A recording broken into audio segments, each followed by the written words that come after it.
Hey everyone, so I'm Stephanie Wicker, and this is my group from Chaos to Calm. And yesterday I put in a poll asking what people wanted to learn most from this group and from their experience in this group. And I saw that the number one thing that was voted for, which I think was like 13 or 14 votes, something like that. So thank you for voting, by the way, because that's really helpful for me. The number one thing was positive discipline. And I love that because that's what we're talking about every day is understanding positive discipline and the difference between discipline and punishment, how to use motivation instead of threats and rah, rah, rah, how to increase engagement with your kids, and how to create an environment for learning.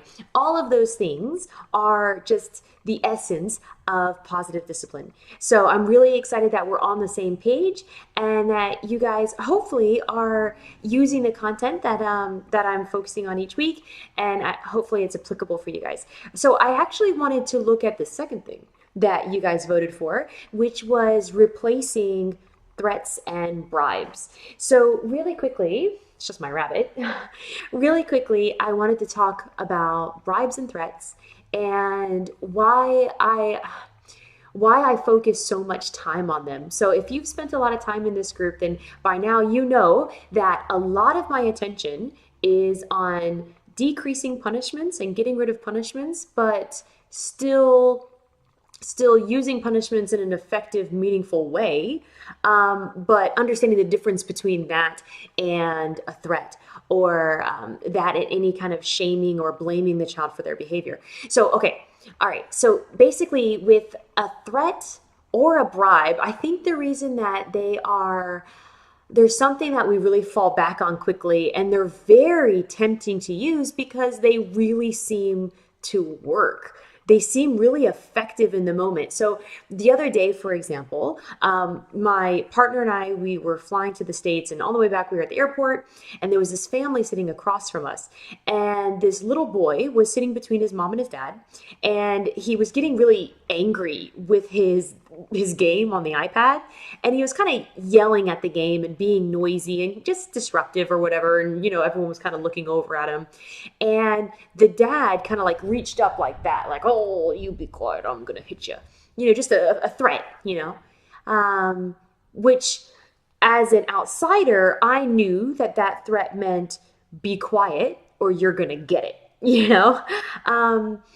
and the little boy immediately was quiet. He was silent instantly.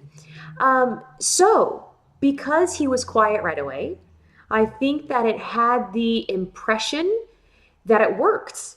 That threat made the child quiet. Therefore, it increases the likelihood of that father using it again because he was like, great, that worked, job done.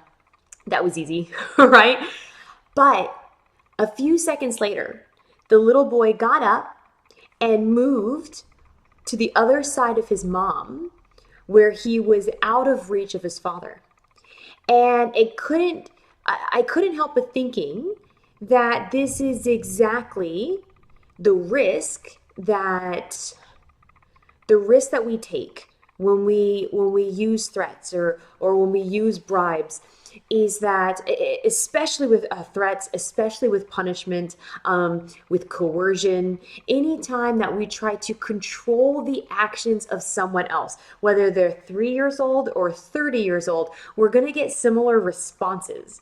And those three responses are everything. Like those are why I'm so passionate about teaching the errors in punishment, the problems that are in punishment, which is why it's so important to get it right.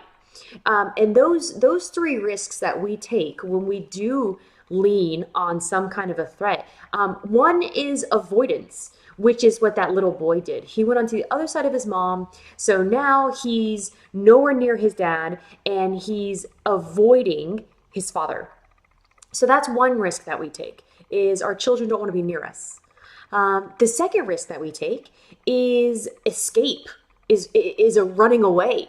So maybe this little boy, instead of being quiet, or maybe a few seconds after he was quiet, maybe he just like, go to the bathroom and just, I want to get away from my parents. I can't be near them right now. I just need to get out. I just need to get away. So this is something that we see a lot if we're physical. So for example, let's say that your child is having a tantrum and you reach down to pick them up, or you reach down to just kind of grab them like, stop it, what are you doing? The children will kind of pull away and maybe go into another room. And then it turns into chase, right? So this is another defense mechanism of escape. And this is a reaction, a natural reaction that we have when someone's trying to coerce us. The third risk that we take, and this is probably the one that we see the most, is this idea of getting back or gaining control back by force, which is exactly what we're trying to do. So when we try to coerce a child, sometimes they will try to almost counter coerce and do the exact same thing to us. This might look like defiance. This might look like a tantrum. This might look like screaming. And it's their way of saying, I'm in control of me. You can't control me. You can't make my decisions. And they might even literally say that, no, I'm not doing that. You can't make me. How often do we hear that from our kids? And usually that is a direct response to us trying to control them. So children are smart. Children know that they are in charge of their behavior. They are in control of their behavior. As are we. We can only control our own behavior. So as soon as we're trying to control somebody else, that's when everything goes pear-shaped. Okay, all right, so why am I saying all of this? I'm saying all of that because coercion is not effective long-term. And that is just 3 quick reasons why it's not. And the reason I'm talking about coercion is because when we threaten, when we say things like, you are going to miss out on TV because you haven't eaten, your vegetables today, or you don't get to do blah, blah, blah because you haven't done your homework. Now, I'm not saying that response cost doesn't work. It absolutely does. We just need to be very careful that it's not the only tool in the toolbox. Okay. And response cost, by the way, is when a child or anyone misses out on something due to a problem behavior. It is a punishment procedure where they lose a privilege. That's response cost. And there's a lot of different versions of it. And it's something that I actually teach my clients how to use it effectively. But when it becomes every day, when it becomes our fallback response to challenging behaviors, that's when we're going to see the 3 risks of coercion. Okay. All right. So that's my concern about threats. That's one of my concerns is the reaction to threats. The other side of the coin is what threats does to us. We become, the more you practice something, the better you get at it, right? So if we spend more time falling back on threats, then we're going to get really dang good at threatening our kids. And that is an absolute risk. That's another risk that's involved, is it becomes a habit for us. And it's all we use and it's all we know. And breaking habits is so incredibly hard. That's why changing our own behavior is something that I target with my clients. It's one of the first things that I target, because if we can't change our own behavior, then how can we expect our kids to change their behavior? So it starts with us, right? Because we're the adults. So we need to model what we want to see. So anyway, so that's another risk, is that it becomes a habit, and it's very, very difficult to get rid of it. And it's the same thing with bribes, because bribery really seems to work. Come sit down so you can have some chocolate. It really seems to work. So what's the difference though between a bribe and motivation?